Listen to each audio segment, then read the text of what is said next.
Bonjour Laurent Frédéric. Bonjour. Alors nous sommes sur le festival de Dieppe, dans la bulle scénario.com, et c'est la première fois qu'on te rencontre en interview. Alors, peux-tu déjà nous parler de tes débuts dans la bande dessinée? J'ai toujours eu, je crois, la passion de la BD. Quand je lisais gamin des bandes dessinées, et à mon époque c'était plutôt Tintin, forcément, qui était au sommet, et qui pour moi l'est toujours, mais enfin bon, bref.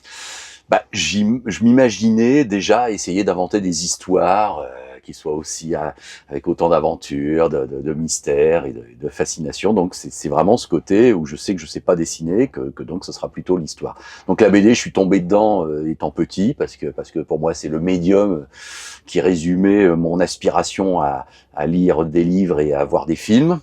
Et donc j'ai globalement toujours voulu faire de la bande dessinée. Quand je suis pré-ado, comme on dirait maintenant, je dis à mes parents un jour je voudrais faire de la bande dessinée. Et donc j'ai réussi à rentrer dans ce milieu et mon premier album est sorti il y a 35 ans de cela déjà. Quand j'y pense, ça fait il y a un certain temps. Mais voilà comment j'ai débuté en me rapprochant de Christian Godard, qui était le scénariste du Vagabond des Limbes, une série de science-fiction. Et à ce moment-là, lui avait créé une maison d'édition pour s'éditer lui-même. Et j'avais réussi à faire sa connaissance et j'avais réussi à lui expliquer que j'aimerais bien me lancer dans la bande dessinée. Il m'a dit proposez-moi des idées, et puis on avait fait un album ensemble. Mon premier album, c'est un volume parallèle au Vagabond des Limbes. Et donc Christian Godard m'avait pris sous son aile. Voilà mes débuts. Ouais. Une de tes premières bandes dessinées qui m'a marqué, c'est Apocalypse Mania. J'ai beaucoup aimé à l'époque. Et est-ce que tu as nostalgie sur cette série? Oui, oui. Pour plusieurs raisons, parce que c'était mes débuts, on va dire, vraiment là au plus haut niveau, avec Dargaud comme éditeur, et puis Philippe Aymon qui est vraiment devenu une valeur sûre du dessin de bande dessinée réaliste, imparable depuis plusieurs années maintenant. Et c'est une série qui a fait 8 tomes, et le simple fait que je te prononce le mot de série veut déjà tout dire. C'est-à-dire que honnêtement, de nos jours maintenant, on arrive avec un concept de série et c'est pas si évident que ça à vendre. Hein. Les séries, bien sûr, elles marchent très bien pour les grandes licences, mais quand on veut vraiment proposer une nouvelle, depuis quelque temps, quand même, les éditeurs sont un petit peu frileux et on a le sentiment que ils y croient plus trop aux nouvelles séries. Donc, le fait qu'à l'époque, on est parti pour 8 albums, une véritable saga, des rebondissements, et puis comme il y avait une dimension fantastique, on s'amusait beaucoup. Bah ouais, j'en garde une certaine nostalgie. En tout cas, j'en suis très fier de cette série. Et c'est vrai que pas mal d'auteurs qui sont mes collègues contemporains, on va dire, m'ont souvent dit que plus jeunes, ouais, ça leur avait bien plu cette série eux aussi. Donc c'était un vrai compliment que j'ai bien apprécié. Oui, parce que beaucoup de gens t'ont découvert avec ce titre-là. Complètement. Après, bon, quelques années plus tard, tu vas faire La Bombe avec Didier Alcante. Et ce livre a explosé tout. Il y a un petit peu un avant et un après, c'est vrai. Vous voulez en savoir plus sur La Bombe? La Bombe, je connaissais bien Didier Alcante, puisque nous avions fait chacun un 13 Mystery. Lui, il avait fait le 4e, Colonel Amos, et moi j'avais fait le 6e dans l'ordre, Billy Stockton. Et Dargaud Benelux, qui est à l'origine de cette série parallèle, réunissant beaucoup de bons scénaristes, on va dire, et de grands dessinateurs, avait régulièrement l'envie, et donc ça se faisait d'organiser une sorte de rencontre où on était tous conviés, soit pour présenter les nouveaux albums, soit pour se réunir. Enfin, c'était vraiment sympa. Et donc, j'ai fait la connaissance de Didier dans une soirée 13 Mystery, on va dire, et c'est vrai qu'on s'est tout de suite super bien entendu, et quelque part, j'ai envie de dire, oui, il y avait certainement un petit côté de destin qu'on se rencontre et qu'on s'apprécie autant, et qu'on se dise tout de suite, tiens, on va essayer de faire un truc ensemble, quoi. Alors, on a commencé à faire une série qui s'appelait La Hawaï, je ne sais pas si ça vous dit quelque chose, qui raconte l'histoire avec Xavier Besse au dessin. Quand j'ai rencontré en interview. Ouais, d'accord. Donc là, c'est vrai que c'était un récit d'aventure, mais avec une base historique sur une guerre qu'on connaissait vraiment plus du tout en France, puisque les Français sont carrément allés jusqu'à Pékin en 1860. Ensuite, on a enchaîné avec un album avec Enrique Breccia qui s'appelle Golgotha. Donc c'est aussi un truc qu'on écrit à 4 mains. Et puis là, Didier me parle d'un projet qui mûrit depuis des années, qui lui tient à cœur, la bombe atomique, cette saga vue de l'intérieur, le projet Manhattan, les affres de la fabrication de la bombe, de la conception de la bombe, les premiers tests, jusqu'à donc évidemment Hiroshima. Et là, effectivement, comme tout le monde, je connais en culture générale tout ça, mais tel que Didier m'en parle, je vois bien qu'il y a vraiment plein de choses en coulisses que le grand public ne sait pas ou qu'on sait plus. Bon, bref. Et là, je vois qu'évidemment, il y a un projet de roman graphique super, quoi. Et tout de suite, je lui dis, c'est imparable, quoi. Il faut le faire. Et donc, Didier me fait l'amitié de me demander de venir le rejoindre sur ce projet. Donc, tout le monde sait que c'est lui le capitaine du projet, comme je l'appelle, que c'est lui qui en est à l'origine, que c'est lui qui m'a demandé de venir le rejoindre, évidemment, en mode l'union fait la force. J'avais déjà fait un roman graphique de 500 pages sur l'Australie, Terra Australis, chez Glénat, où raconter comment les Anglais sont venus finalement fonder Sydney. Donc j'avais un petit peu l'expérience, c'est vrai, de ces grands romans graphiques au long cours, et je pense que Didier, ça le rassurait à ce niveau-là. Bon, le fait est qu'il aurait certainement pu le faire tout seul, mais là vraiment, je reprends l'expression, l'union fait la force. Et donc, on s'est lancé sur cette saga et ces 5 ans de travail où on savait qu'on allait avoir un livre historiquement imparable, très précis, tout est vérifié, tout est authentique, avec aussi une vision qui est la nôtre, de mettre en scène une famille japonaise qui va être victime évidemment de la bombe, et d'avoir une sorte de vision internationale, ce que n'a pas par exemple le film Oppenheimer, qui reste très américain. Nous, d'emblée, c'était une vision, oui, on parle des Allemands, on parle des Norvégiens, on parle en Afrique aussi, les Américains bien sûr, mais on se concentre pas que sur Monsieur Oppenheimer ou le projet Manhattan. Il y a aussi d'autres aspects qu'on a fait dans la bombe. Et donc, tout ça, on l'a écrit ça entre 2015 et 2020. On savait qu'on sortirait en 2020 parce que ça correspondait au 75e anniversaire de la bombe d'Hiroshima. Bon, c'est un chiffre un peu rond, voilà. Là, au moment où on se parle, c'est le 80e. C'est vrai que c'est des années un peu charnières qui se terminent par 5 ou 0. Et donc, on est sorti en 2020. Et c'est vrai que dès la première dédicace au Salon du Livre de Bruxelles, où on sort officiellement, en mars 2020, on se rend compte qu'il se passe quelque chose et qu'il y a du monde qui est là. Il y a beaucoup de femmes dans le public qui veut une dédicace. Donc, c'est pas une bande dessinée classique, qui est tout de suite apparue comme un grand livre d'histoire. Et puis, on a tout de suite eu des super critiques. Enfin voilà, je veux pas en rajouter, mais bon, c'est vrai que oui, pour moi, il y a eu un avant et un après. Et qu'as-tu pensé du film de Christopher Nolan? Le film, c'est je dis toujours depuis qu'il est sorti que pas mal de fois, on m'a quand même demandé ce que j'en pensais, que c'est un film de très grande facture. Je veux dire qu'il y a évidemment un réalisateur internationalement reconnu, des acteurs exceptionnels, un montage qui est quand même chiadé, des moyens gigantesques et une réal qui est quand même impressionnante, on est bien d'accord. Et toute la scène de l'essai, donc c'est l'essai Trinity qui est mis en scène, donc l'essai de juillet 45 qui précède celui d'Hiroshima. Là, c'est fort, parce qu'effectivement, le fait qu'on n'entende pas le son de la détonation dans un premier temps, que ce soit l'onde de choc qui arrive, là, c'est vraiment fort. Bon. Sauf qu'au moment où cet essai arrive, qui est le point culminant du film, la deuxième fois que j'ai été voir le film, j'ai vraiment regardé ma montre, et à la minute près, il reste 1 heure pile de film. C'est-à-dire qu'on en est qu'aux 2/3. Et là, je ne peux pas nier que je trouve que la dernière heure est trop longue et nous fait un peu décrocher. Surtout qu'on est dans le futur et qu'il y a des auditions pour savoir si Lévi-Strauss, je rentre pas dans les détails, mais Lévi-Strauss c'est son nom, le personnage va être nommé ministre du Commerce. Bon, je sais pas trop ce que ça vient faire là, je comprends pas. Mais globalement, je suis déçu quand même, au-delà de toutes les qualités que je viens d'exprimer, par le fait que Nolan reste d'un point de vue très américain. Ça me semble quand même un peu dingue qu'il n'y ait même pas une image d'Hiroshima. Alors évidemment, il nous justifierait ça en disant on reste à côté américain. Ben oui, enfin quand même quoi. Hiroshima, on peut peut-être montrer quand même, on peut peut-être un peu plus montrer que plus qu'un plan où on voit Oppenheimer qui regarde des actualités et qui est genre un petit peu qui veut pas regarder parce que c'est Hiroshima. Je vois pas pourquoi on le montre pas. Le fait de pas montrer, c'est pour moi c'est encore plus invisibiliser ce qui s'est passé. Et puis au niveau narratif, c'est encore un peu la sacro-sainte justification américaine que grâce à la bombe, la guerre s'est terminée, on a évité 1 million de morts supplémentaires. Alors je peux pas nier, moi, que la guerre s'est pas arrêtée plus tôt à cause de la bombe, oui, c'est l'évidence même. Mais arrêtons de dire que on a évité 1 million de morts supplémentaires, que les Américains seraient repartis pour un débarquement qui allait faire des victimes à n'en plus finir. Non, c'est pas vrai. Le Japon était en mode de capitulation déjà avancé et jamais on serait parti sur une année supplémentaire de guerre mondiale avec 1 million de victimes en plus. C'est pas vrai. La bombe, il y a tout un tas de raisons qui expliquent son utilisation par l'armée américaine, notamment le fait de simplement l'utiliser, simplement le fait de effectivement raccourcir la guerre, le simple fait aussi de montrer au monde que ce sont eux maintenant les maîtres du monde, d'avoir un lobby militaro-industriel qui pousse pour qu'on l'utilise quand même, pour l'avoir fabriqué et la regarder. Mais c'est pas aussi simple que de dire allez, on évite des vies, on épargne des vies. Voilà. Tu as parlé de Golgotha. Oui. Le premier tome est sorti il y a quelque temps maintenant. Oui, 4 ans. Mais il est toujours en cours.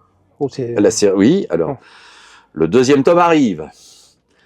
On ne peut pas cacher que ça a été un peu long à faire, ce deuxième tome. Donc Enrique Breccia, qui même dernièrement, on l'a appris, a eu des petits soucis de santé. Donc vous voyez, bon, la vie fait que c'est pas toujours simple aussi forcément d'avancer très vite. Donc ce tome 2 a pris du retard. Il arrive en 2026, j'espère plutôt en début d'année. Ce sera le dernier tome de la série. Et donc, on arrivera quand même au bout de cette histoire. Mais c'est vrai que oui, le deuxième tome n'est pas sorti dans la foulée du premier. Ça, on peut pas le nier. Tu as aussi repris Bruno Brasil. Mm-hmm. Est-ce que ça t'a fait plaisir d'animer ce personnage pendant 3 tomes? Bien sûr, une grande fierté. Car j'ai été évidemment un lecteur du journal Tintin quand j'étais jeune. Et Bruno Brasil, j'ai toujours adoré ce personnage. Pour globalement 2 raisons. La première, c'est que William Vance, évidemment, est un dessinateur extraordinaire. Ça, pour moi, c'est évidemment un des maîtres absolus de la bande dessinée.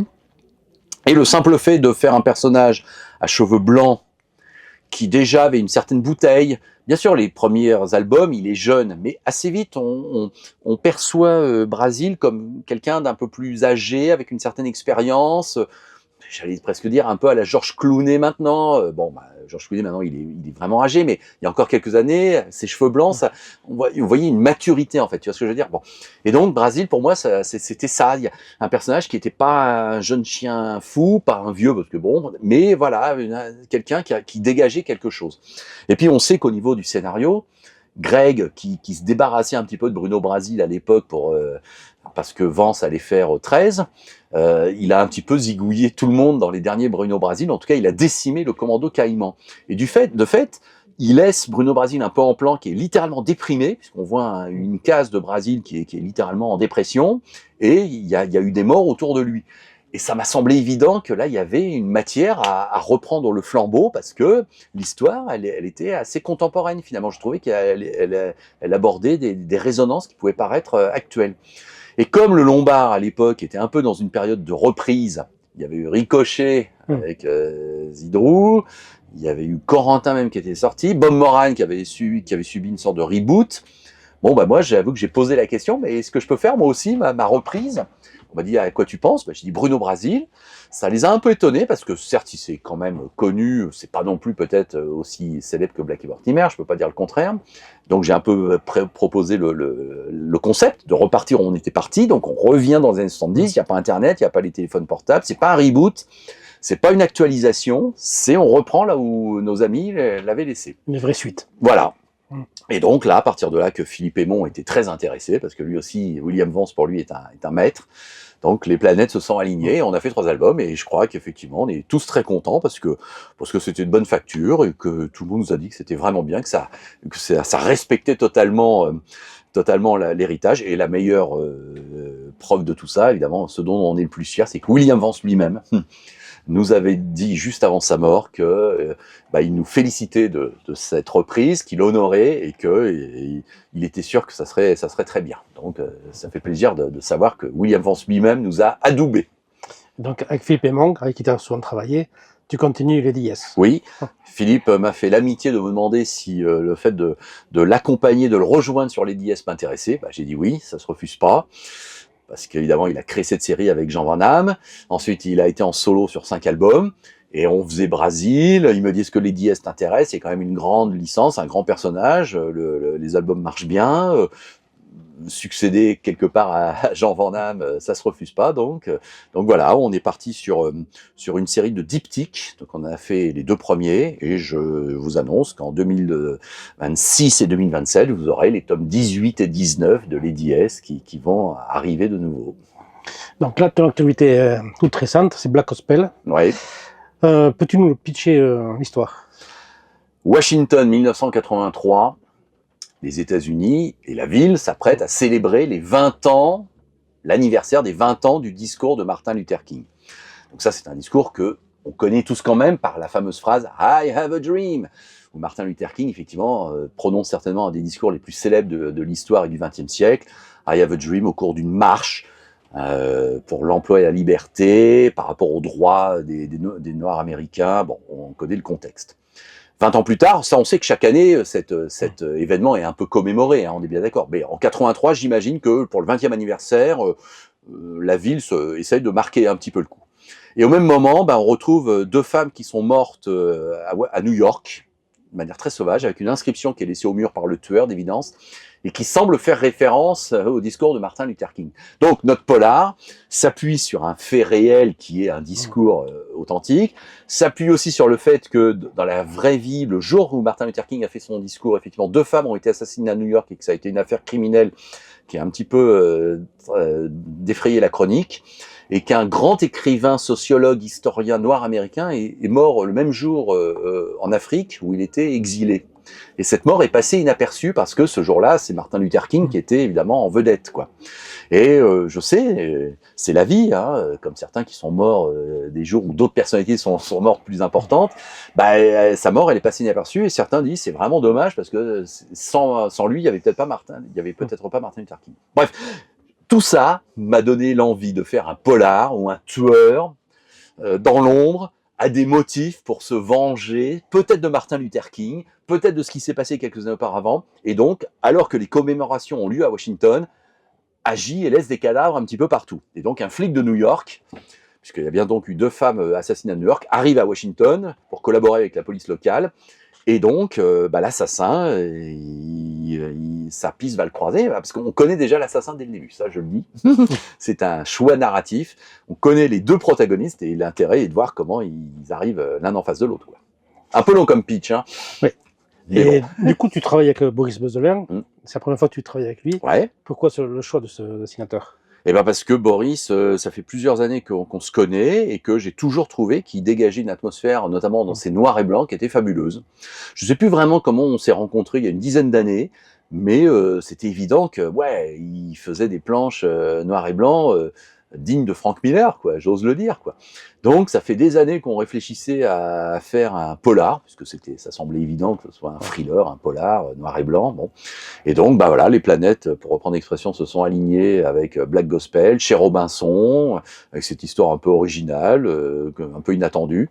Et donc il nous a fait des atmosphères super, hein. Là j'avoue que ça c'est la magie de ce métier de scénariste de BD, hein. Tu dis allez tiens, plan d'une rue sombre à Washington, avec peut-être un peu des poubelles, des papiers qui volent, et puis vous voyez le dessin, et c'est encore mieux que ce que vous aviez imaginé. Tu ne l'as pas repris sur le dessin, tu l'as laissé faire comme il voulait. Ah ouais, tu n'as rien dit. Oh non. Mais honnêtement, hein, étant professionnel depuis bientôt 3 décennies, avec évidemment bon nombre de co-auteurs, dessinateurs de très haut niveau, c'est rarissime hein, que je pinaille sur un dessin, ou que je dis vraiment ce dessin là je comprends pas, ou il est pas bon, ou d'abord je me permettrais peut-être pas, mais honnêtement je veux croire que ce que je décris est clair, mais c'est toujours impeccable, quoi. Non, franchement. Et donc là, tu nous as parlé que de Lady S sortira bientôt. Tu as d'autres projets en cours? Écoute, oui, pas mal. Donc oui, de Lady S qui arrive, on va dire l'année prochaine et dans 2 ans. Là, je sors à la rentrée l'histoire de l'automobile en bande dessinée. Donc ça, c'est chez les Arènes, hein, cette collection, l'incroyable histoire 2, ça marche bien. Et moi, évidemment, ils m'ont proposé de rejoindre une équipe qui traite de l'histoire de l'automobile. J'ai pas pu résister, parce que j'ai toujours aimé l'automobile, c'est vrai. Et puis c'est une histoire de dingue, hein, les grands capitaines d'industrie, les grandes marques, les modèles, les usines, les fabrications, les politiques nationales pour accompagner l'automobile, l'évolution des technologies. Enfin, ouais, ça brasse tout. En janvier 2026, je sors 2 livres qui me tiennent à cœur, donc je terminerai par là, hein, je vais pas te faire mon catalogue, mais écoute, tu pourras surveiller Le visage du créateur chez Rue de Sèvres, qui raconte comment et pourquoi la navette spatiale Challenger, en janvier 86, a explosé peu après son décollage. Donc c'est un drame qu'une certaine génération a vu en direct à la télévision. 7 morts instantanées, les 7 astronautes américains. Et un peu à la façon La Bombe, je rentre dans l'arrière-plan, dans le décor, dans les coulisses pour exactement expliquer ce qui s'est passé et revenir sur ce drame. Et au même moment, à la boîte à bulles, je sors un roman graphique qui me fait revenir à ma chère Australie, parce que j'ai écrit pas mal sur l'Australie. La première équipe de sport australienne, officiellement dénommée australienne, à être sortie d'Australie pour aller défier une autre équipe et un autre pays, évidemment l'Angleterre, hein. 1868, c'est au cricket. Bon, c'est pas notre sport national, mais le fait est qu'en Angleterre et en Australie pratiquement. Et donc, cette équipe australienne de cricket allait à Londres pour aller défier les Anglais sur leur sol. Bon, c'est la première fois qu'une équipe de sport australienne sortait du pays continent. Et cette équipe, elle est entièrement composée d'aborigènes, ce qui est complètement paradoxal, puisque les aborigènes sont déjà, on va dire, victimes d'une politique d'ostracisation de la part des autorités. Donc c'est incroyable qu'une équipe australienne, la première, soit une équipe d'aborigènes. En plus, ils jouaient au cricket, tu vois, c'est un peu étonnant. Et donc ils vont en Angleterre. Évidemment, le voyage n'est pas de tout repos et il se passe quand même pas mal de choses. Donc voilà, ça s'appelle À l'ombre d'un eucalyptus, dessiné par Paul Gros, et ça sort chez La Boîte à Bulles en janvier 2026. Toi qui aimes le sport automobile, tu n'as pas eu envie de reprendre Michel Vaillant? Oui, j'ai peut-être eu cette envie comme ça, on va dire, cette envie morale presque, de me dire, tiens, il faudrait peut-être que je propose quelque chose. Mais écoute, non, parce que j'ai été journaliste de sport automobile pendant des années, et quelque part, la bande dessinée me servait un petit peu d'évasion. Et quand je revenais le soir du bureau ou d'un reportage ou d'une course, c'était pour me lancer dans un western ou dans une autre ou La Bombe, tu vois, bon. Donc repartir sur du sport automobile en plus dans l'autre métier, ouais, non, ça me semblait un peu lourdingue. Maintenant, évidemment que on me dirait comme ça sur principe qu'un jour il faudrait que je fasse un album de Michel Vaillant, que tout le monde voudrait bien que je le fasse, et que même évidemment ceux qui président aux destinées de Michel Vaillant, je me dirais c'est peut-être un peu idiot de pas en faire un quand même, quoi. Mais bon, je me suis pas lancé sur la réflexion de le faire véritablement. Bon, mais merci beaucoup pour toutes ces réponses et notre participation à la bulle. Merci à vous et à la prochaine. À la prochaine.